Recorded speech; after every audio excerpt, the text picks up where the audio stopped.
आणि मग त्यांनी ती मांडली आणि त्याच्यामध्ये मुख्यमंत्र्यांनी त्या पत्रावर तात्पुरती स्थगिती म्हणजे तात्पुरती स्थगिती पुढील आदेशापर्यंत ती स्थगिती दिली आणि त्याच्यानंतर ते कुठेही कुणालाही पत्र नाही, कुणालाही तशी नोटीस नाही, ते पत्र घेऊन म्हाडाकडे दिलं. हेमंत रासनेंनी म्हाडाने त्याच्यावर एक पत्र केलं आणि त्यांनी पुणे म्हाडाला दिलं. पुणे म्हाडाने ते महानगरपालिकेला दिलेलं आहे आणि ह्या सगळ्या गोष्टी आहेत ना तशाच्या तशा आहेत आणि त्याच्यामध्ये ऑलरेडी आम्ही आता विकासाला सुरुवात केलेली होती. आता बऱ्याच लोकांची घरं आता ताब्यात मिळतील. काही लोकांचं स्वप्न होतं की येणाऱ्या 2 वर्षामध्ये आमची घरं होतील.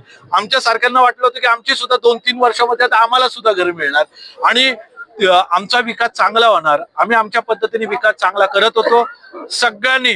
आता कुठेही अशी तक्रार नाहीये की कुठला बिल्डर फसवतोय, कुठला बिल्डर दिशाभूल करतोय, असं कुठलंही काही नसताना देखील मला वाटतं की ही स्थगिती का, या स्थगितीच्या विरुद्ध, एकंदरीत आमच्या स्वप्नातल्या घरांच्या विरुद्ध, एकंदरीत या लोकमान्य नगर मधल्या प्रत्येक सदनिका धारक तो परिवार जो आहे त्याला गृहीत धरल्याबद्दल, कुणालाही काही विचारात न घेतल्याबद्दल डायरेक्ट तुम्ही तुमचे निर्णय घेताय.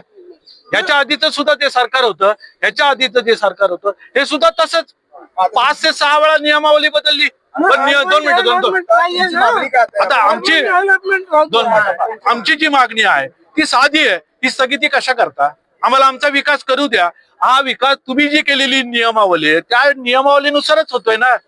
आणि आता हा विकास तुम्ही आम्हाला करून नाही दिला तर भविष्यामध्ये आज आम्ही निदर्शनं केलेली आहेत. आता आम्ही ह्या लोकांना, आता ही जी आमची समिती आहे, हा जो ही लोक आहेत सगळी या ठिकाणचे सदनिका धारक आहेत, परिवार आहे आमचा 803 लोकांचा परिवार आहे. आताच्या ज्या परिस्थिती बिल्डिंगच्या बघितल्या ना तर 4 बिल्डिंगला तर नोटीस आहेत महानगरपालिकेच्या म्हाडाच्या, 2017च्या नोटीस आहेत, तरी लोक राहत आहेत, काही लोक सोडून गेली.